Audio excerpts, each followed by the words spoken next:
তো আমাদের তরফ থেকে স্মারক সম্মান দেওয়ার জন্য অনুরোধ করছি। জয়ন্ত দা এবং সৌমেন কুমার দাস দুজনকেই বলছি একটু মঞ্চে যে কাজগুলো করেন সেই কাজগুলোকে আমাদের পাথেয় করে এগিয়ে আমরা নিয়ে যাচ্ছি। আমাদেরকে বিশেষভাবে পুরস্কার দেওয়ার জন্য हम ले रहे हैं। आप थोड़ा उधर जाइए ना रंजन जी, आप बात हो रहा है थोड़ा। नहीं तो ठीक है ठीक है।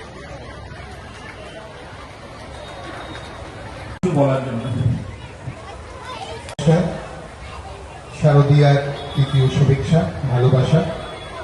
খুব ভালো লাগছে এখানে এসে। বেসিক্যালি দেখুন, আমি দিল্লিতে বেশি থাকি, কিন্তু আমি বাংলার ছেলে, এখানকারই ছেলে, আসানসোল দুর্গাপুরের ছেলে। খুব ভালো লাগছে আপনাদের মধ্যে এসে। আর বাচ্চারাও আছে এখানে, তারাও এনজয় করছে। আর এখানে ক্লাব শিশুতলা সাগর ভাঙ্গা সার্বজনীন দুর্গোৎসব কমিটিকে আমি খুবই কংগ্রেচুলেট করছি যে ওনারা কিন্তু ডিজার্ভ করেন। আমি কিন্তু এমনিতে দিয়ে দেওয়া হলো না। অ্যাকচুয়ালি দীপাঞ্জলা ম্যাম আমাদের ডিস্ট্রিক্ট প্রেসিডেন্ট আছে, ডিস্ট্রিক্ট এক্সিকিউটিভ প্রেসিডেন্ট, উনি আমাকে টোটাল ডিটেলস পাঠিয়েছেন আমাদের অফিসকে, যে ওখানে এত বছর থেকে পুজো হচ্ছে, ওখানে বিগত কয়েক বছর থেকে ওনারা পুজো করছে, সোশ্যাল অ্যাক্টিভিটি হয়। আমি জানতাম না। আমরা কিন্তু করি, আমরা সবাইকে সম্ভাবনা দিই না। যারা সোশ্যাল অ্যাক্টিভিটি করে, মহিলাদের জন্য কাজ করে, লোকাল মানুষদের জন্য কাজ করে, মানুষের পাশে দাঁড়ায়, তাদের জন্য আমরা একটু বেশি ওদেরকে একটু কোঅপারেট করি, তাদের জন্য করি। তাহলে শুনলাম আপনারা অ্যাকচুয়ালি সোশ্যাল অ্যাক্টিভিটি করেন আর সোশ্যাল কাজ করেন, সেজন্য আমরা ডিসিশন করলাম যে আমরা international equitable human rights social কাউন্সিলের পক্ষ থেকে একটা ছোট ইভেন্ট করে আমরা কিন্তু একটা সম্বর্ধনা আপনাদের ক্লাবকে দেব। সেজন্য আজকে আমাদের মধ্যে উপস্থিত রয়েছেন সবাই। দীপাঞ্জলা কুন্ডু এখানকারই মেয়ে, আর কিন্তু তিনি ওনার শ্বশুর বাড়ি হচ্ছে আসানসোল।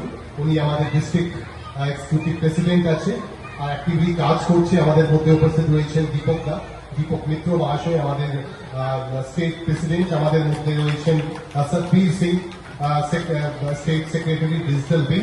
আমাদের মধ্যে রয়েছেন আমাদের খুব ভালো ফটোগ্রাফার তিনি।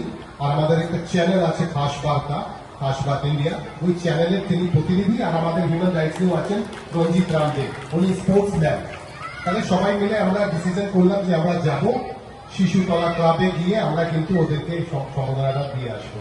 তাহলে আমরা মিটিং করলাম, আজকেও মিটিং করে আমরা ডিসাইড করলাম যে আমরা যাব, আপনাদের সাথে মিট করব, আপনাদের সাথে কিছু টাইম কাটাবো। খুব ভালো লাগছে। আমাদের অর্গানাইজেশন দেখুন, international equitable human rights social council মহিলাদের জন্য কাজ করছে আর শিশুদের জন্য কাজ করছে। চাইল্ড লেবার নিয়ে আমরা কাজ করছি। যারা স্ট্রিট চাইল্ড তাদেরকে আমরা শিক্ষিত করছি, তাদেরকে একটু অ্যাওয়্যার করছি। নেশা নিয়ে আমরা কাজ করছি। এইসব ইস্যু নিয়ে আমরা রেগুলার কয়েকটা স্টেটে আমরা কিন্তু কাজ করছি। পশ্চিমবঙ্গ আমাদের ভালো টিম আছে, মুর্শিদাবাদ, বীরভূম, বাঁকুড়া, পশ্চিম বর্ধমান, পূর্ব বর্ধমান, সব জায়গায় মহিলারা খুবই অ্যাক্টিভলি কাজ করছে। কিন্তু সব জায়গায় আমরা ক্যাম্পেইনিং করছি। What is human rights? এখনো অনেকে জানে না হোয়াট ইজ হিউম্যান রাইটস। মানব অধিকার, আমাদের অধিকারটা আমরা জানি না। সেজন্য আমরা সবাইকে অ্যাওয়্যার করছি যে আপনাদের অধিকারগুলো কিন্তু আপনাদেরকে জানতে হবে। আমি দেখুন ছোট্ট একটি কথা বলি। আমরা গেলাম ব্যাংকে, 2টো বেজে গেল, আমরা ব্যাংকের দরজায় দাঁড়িয়ে আছি, ব্যাংকের দরজা বন্ধ।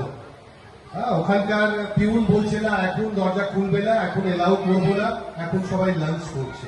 কিন্তু লাঞ্চ করার এমন কোনো নোটিফিকেশন কোনো নেই, কোনো অর্ডার নেই যে ব্যাংকের দরজা বন্ধ করে আপনারা লাঞ্চ করবেন আর আমরা বাইরে দাঁড়িয়ে থাকবো। অনেকগুলো অধিকার আছে, ছোট ছোট অধিকার, এগুলো আমাদেরকে অ্যাওয়্যার হতে হবে। ইউরোপিয়ান কান্ট্রিতে দেখুন আমরা যাই, আমি এখন ভুটানে ছিলাম, ওখানেও আমরা এগুলো বললাম। ওখানকার মানুষ কিন্তু খুবই অ্যাওয়্যার।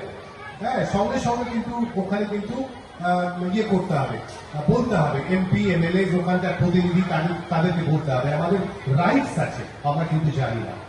আর সূচনা পাওয়ার কিন্তু রাইটস, এটা আমাদের বড় অধিকার। আপনারা যেখানে থাকেন বা আমরা যেখানে থাকি, অনেকগুলো হয়, ওখানে কাজ হয়, ডেভেলপমেন্ট হচ্ছে না, উন্নয়নের কোনো কাজ হচ্ছে না, তাহলে কাকে বলবো? রাইট টু ইনফরমেশন বলে একটা অ্যাক্ট আছে। আপনারা কিন্তু থ্রু অনলাইন চিঠি পাঠাতে পারেন, থ্রু লয়ারকে ধরুন, আমাদের টিম মেম্বাররা আছে, তারাও করে, আমাদের সাথে যোগাযোগ করলে আমরাও করে দেবো। আপনি কিন্তু রাইট টু ইনফরমেশন, আমাদের সূচনা পাওয়ার অধিকার আছে, যে কোথায় কত টাকা লাগিয়ে আপনার এমপি এমএলএ কাজ করেছে, আপনার প্রতিনিধি জনপ্রতিনিধি কাজ করেছে, আমাদের রাইট আছে ওটা জানা। এগুলো কিন্তু আমরা জানি না, আমরা করি না। হ্যাঁ ঠিক আছে, দেখবো, কিন্তু করতে হবে, একটু অ্যাওয়্যার হতে হবে। আপনারা যদি অ্যাওয়্যার থাকেন তাহলে অনেক কিছু বদলে যাবে। দেখুন, আমরা দোষ দিই, আমাদের গভর্নমেন্ট ঠিক নয়, আমাদের পুলিশ ঠিক নয়, আমাদের অ্যাডমিনিস্ট্রেশন ঠিক নয়, কিন্তু আগে নিজেকে ঠিক করুন, নিজেকে অ্যাওয়্যার করুন, জাগৃত করুন। আগে নিজের পরিবারকে ঠিক করুন, নিজেকে ঠিক করুন, তারপরে আস্তে আস্তে করে দেখুন পুরো সমাজ ঠিক হবে, আপনার পাড়া ঠিক হবে, আপনার বাংলা ঠিক হবে, আপনার দেশ ঠিক হবে। আমরা কি করি জেনারেলি, ঠিক আছে আমাদের পুলিশ কাজ করছে না, ক্রাইম বেড়ে যাচ্ছে, কি করে কাজ করবে? আপনি অ্যাওয়্যার নেই তো, আগে আপনাকে অ্যাওয়্যার হতে হবে, আগে তবে তো পুলিশ কাজ করবে, সরকার কাজ করবে, সরকারের পিছনে লাগতে হবে, আপনার এমপি এমএলএ জনপ্রতিনিধি তার পিছনে লাগতে হবে, তবে তো কাজ হবে। এতগুলো ঘটনা হয়ে যাচ্ছে, কিন্তু আমরা এত থাকি, মানে অ্যাওয়ারনেস নেই আমাদের মধ্যে। তাহলে একটু অ্যাওয়্যার হতে হবে, বি অ্যাওয়্যার। আমি সবাইকে কিন্তু অনুরোধ করছি, যেখানে এখানে আছে সবাই, যুবরাও আছে, মহিলারা আছেন, আপনারা কিন্তু একটু অ্যাওয়্যার হয়ে যান। অ্যাওয়্যার থাকলে, জাগরুক হলে কিন্তু কেউ কিছু করতে পারবে না। ঠিক আছে, একটু আমাদের অধিকার আছে, অনেকগুলো অধিকার আছে, কিন্তু আমরা জানি না। Be aware. যদি আপনারা জাগ্রত থাকেন আপনাদের অধিকারের প্রতি, এখন তো গুগলের যুগ, এখন তো আপনি মোবাইলে ক্লিক করুন, মানব অধিকার, বাংলায় আসবে, ইংরেজিতে আসবে, হিন্দিতে আসবে, এভরি ল্যাঙ্গুয়েজে আপনি পাবেন। মানব অধিকারটা কি একটু জানতে হবে। আমার রিকোয়েস্ট রইল, আপনারা কিন্তু একটু স্টাডি করবেন, আমাদের অধিকারগুলি জানুন। বেসিক নলেজ তো দিতে হবে, বেসিক নলেজ না নিলে কিন্তু আপনারা ফেসে যাবেন। নলেজ থাকলে আপনার ফ্যামিলিকে আপনি রক্ষা করতে পারেন। হঠাৎ পুলিশ আপনার দরজায় চলে এলো রাত 12টার সময় বাড়িতে, আপনাকে অ্যারেস্ট করা হলো, কোন পুলিশ কিন্তু আপনাকে অ্যারেস্ট করতে পারে না। এগুলো অনেকগুলো আইন আছে, অনেকগুলো অ্যাক্টস আছে, আপনারা একটু অ্যাওয়্যার থাকলে কিন্তু এগুলো জানবে। আমাদের সাথে আমাদের বড় পরিবার, 19,000 মেম্বার আমাদের সাথে আছে, আমাদের international equitable human rights social কাউন্সিলে ইন্টারন্যাশনালি আমরা কাজ করছি, অ্যাওয়্যার করছি মানুষকে। আপনারাও সঙ্গে থাকুন, আমরাও মানুষের পাশে দাঁড়ানোর চেষ্টা করি, আর আমাদের টিমকে আশীর্বাদ দিন, যাতে আমরা সমাজের জন্য কাজ করতে পারি, দেশের জন্য কাজ করতে পারি, বাংলার জন্য কাজ করতে পারি। Thank you so much. আমরা এবার মূল অনুষ্ঠানে ফিরে যাচ্ছি। অনেকক্ষণ সঞ্চালনা করলাম, একদম স্রোতের বিপরীতে গিয়ে অনেক কিছু বললাম। আমি আবার সঞ্চালনা